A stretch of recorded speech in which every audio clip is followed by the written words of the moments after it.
लोगों ने अभी एक आज नया साल शुरू किया सीआई का, which is basically this year हमारा जो फोकस है वो नेशनल, हमारा जो नेशनल सीआई का मैंडेट है उससे ही ड्राइव होता है। तो कई सारे एरियाज़ हैं जिसमें हम लोग काम करेंगे, जैसे कि स्किल डेवलपमेंट एक एरिया है जहाँ पे हम लोगों का काफ़ी फोकस रहेगा। सस्टेनेबिलिटी जो कि एक बहुत बड़ा आजकल चर्चा में रहती है, जो कि green buildings, green energy, green सब कुछ, जो कि इन्वायरमेंट फ्रेंडली जिसे बोला जाता है, एक उसके ऊपर काफ़ी फोकस है। दूसरा तीसरा आई थिंक हम लोग जो काम करने के एक एरिया में काम करेंगे वो टेक्नोलॉजी डेवलपमेंट एरिया है कंट्री में, जो एक बहुत फोकस है हमारे लिए, क्योंकि अगर आप all the way from PMO level से भी देखो तो टेक्नोलॉजी के ऊपर काफ़ी एक एम्फेसिस है गवर्नमेंट का, और सीआईआई उसका एक इनेबलर बनना चाहता है।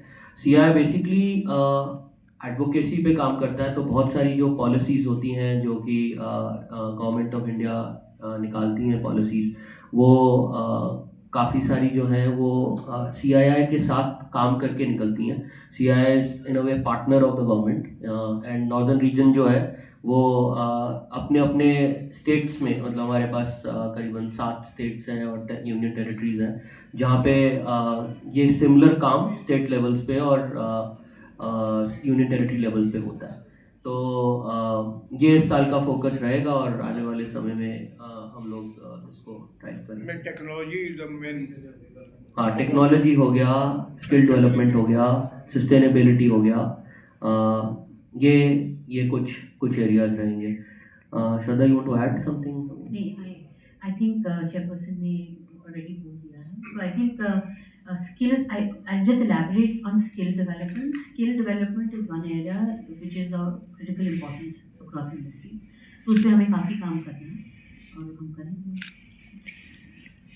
आई थिंक एक और इम्पॉर्टेंट एरिया जहाँ पे हम लोग बहुत काम करते हैं, पिछले साल भी किया, जैसे कि साल के बीच में कहीं पे फ्लड्स आ जाते हैं या कोई इश्यूज हो जाते हैं। पिछले साल जैसे पंजाब में फ्लड्स आए थे, तो हमने काफ़ी अपने जो स्टेट चेयर्स हैं, जो हमारे स्टेट्स में ऑफिसेज बने हुए हैं, रीजनल ऑफिसेज बने हुए हैं, उन्होंने हमारे मेंबर्स के साथ काफ़ी लोकल एरिया पे काम किया, पैसा रेज किया, बहुत सारे जो वहाँ पे इश्यूज थे उनको एड्रेस किया। आई थिंक किसी को सारे स्टेट्स अच्छे हैं, आपने किसी स्टेट्स की कुछ, हमारी बड़ी कंट्री जो है ना बड़ी और अगर आप नॉर्दर्न रीजन को भी देखो तो कुछ पहाड़ हैं, कुछ प्लेन्स हैं, कुछ डेजर्ट्स हैं, सबके अपने अपने जोग्राफिकल स्पेशलिटीज़ हैं और अपने अपने चैलेंजेस हैं।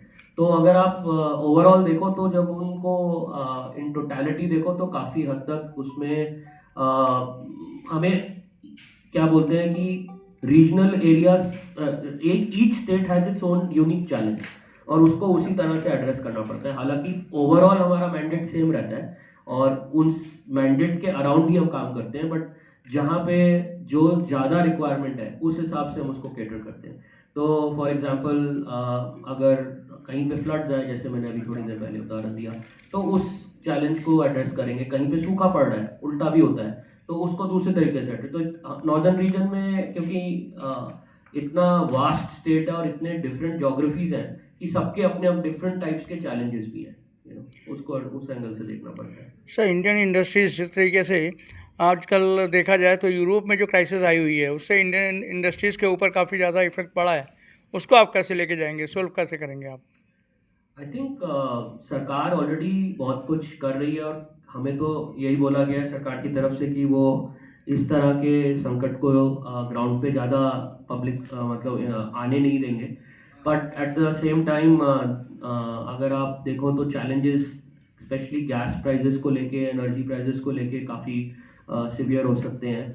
उस पे हम लोग काम कर रहे हैं। कुछ चैलेंजेस ऐसे होते हैं जिसपे आई थिंक हम लोगों को प्रोएक्टिवली काम करना पड़ता है। एंड अगर आपका कोई स्पेसिफिक क्वेश्चन है तो मतलब इसमें अलग अलग तरह के चैलेंजेस हैं जो आप बात बता रहे हो उसको लेके, बट जो मेरे को स्पेसिफिकली पता है वो गैस और एनर्जी प्राइजेस को लेके बहुत इशू चल रहा है। आई थिंक उसको एड्रेस कर रहे हैं गवर्नमेंट। अभी तक प्राइजेस हमारे बहुत ज़्यादा नहीं बढ़े हैं, बट अगर आप ग्लोबली देखो तो जो स्टेट ऑफ हम्स पे चल रहा है उसको लेके जो चैलेंज आएगा वो फेस करेंगे at the time when it comes, but so far there have been some challenges and पीछे एलएनजी सिलेंडर्स और उनके गैस प्राइसेस काफ़ी बढ़े थे, तो उसको लेके इंडस्ट्री में काफ़ी हलचल थी और हमने गवर्नमेंट से इश्यूज रेस किए, इस स्टेट में भी इश्यूज आए थे, तो आई थिंक कुछ उस पर समाधान भी मिला है।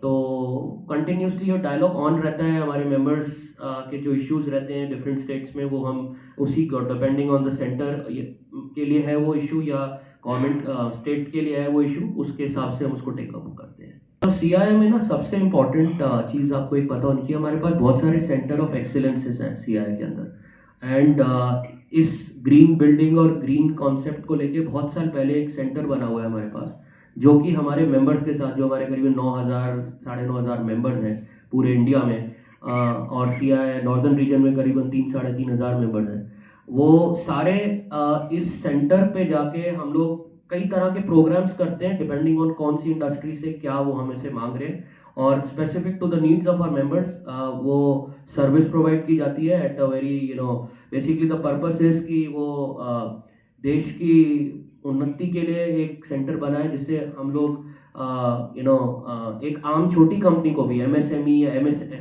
एसएमई मेंबर भी जो है हमारा वो उसको अवेल कर पाए, तो वो उस तरह से अफोर्डेबल भी है और उसी तरह की depending on the size of the company और जो चैलेंज और जो एड्रेस करना चाहते हैं। बट आजकल एक चीज़ और है कि अगर आप ग्रीन काइंड ऑफ कॉन्सेप्ट पे नहीं काम कर रहे हो, अपनी कंपनी में काफ़ी सारे उदाहरण नहीं है आपके कि आप सस्टेनेबल नहीं हो, आप इन्वायरमेंट फ्रेंडली नहीं हो, तो अगर आपकी कंपनी चाहे वो छोटे साइज़ की है बड़े साइज़ की, अगर वो ग्लोबल बनने के एम्बिशंस रखती है, अगर वो ग्लोबल बनने के चाह रखती है, तो वो कभी भी ग्लोबल नहीं बन सकती, क्योंकि ग्लोबल कंपनीज इन चीज़ों को बहुत ध्यान से देखते हैं। तो हम अपने मेंबर्स को किस तरीके से इन चीज़ों में अपने आप को एम्पावर करें, किस तरह से अपने एरियाज़ को एड्रेस करें, सीआईआई कंटिन्यूसली काम करता है अपने मेंबर्स के साथ इसके लिए।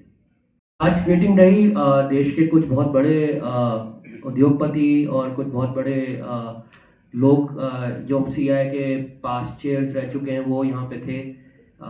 किरण सुंदर शाह सुबह आई थी, मिस्टर सुनील कांत मुंजाल यहाँ पे थे, mister Mukandan who is taking over as the president designate वो थे, हमारे चंद्रजीत बैनर्जी जो हमारे डायरेक्टर जनरल हैं वो थे।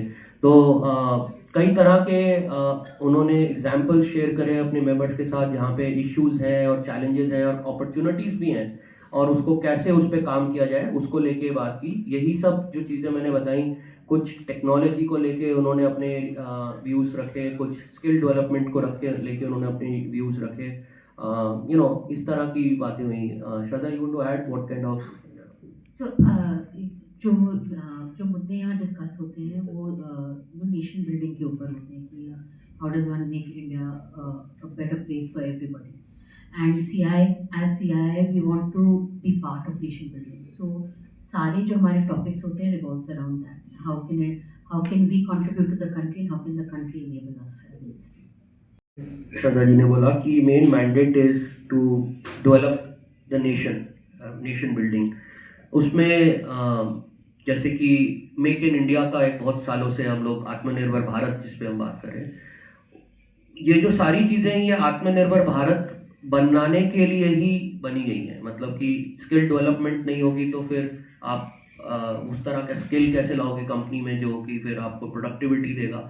तो ये सब एक दूसरे से चीज़ें जुड़ी हुई हैं। और एक और चीज़ पे जो कंटिन्यूसली सीआईआई गवर्नमेंट के साथ काम करता है all the way to the centre and including PMO is the Viksit Bharat 2047 का जो हमारा एक गोल है कि country would be a developed nation by 2047।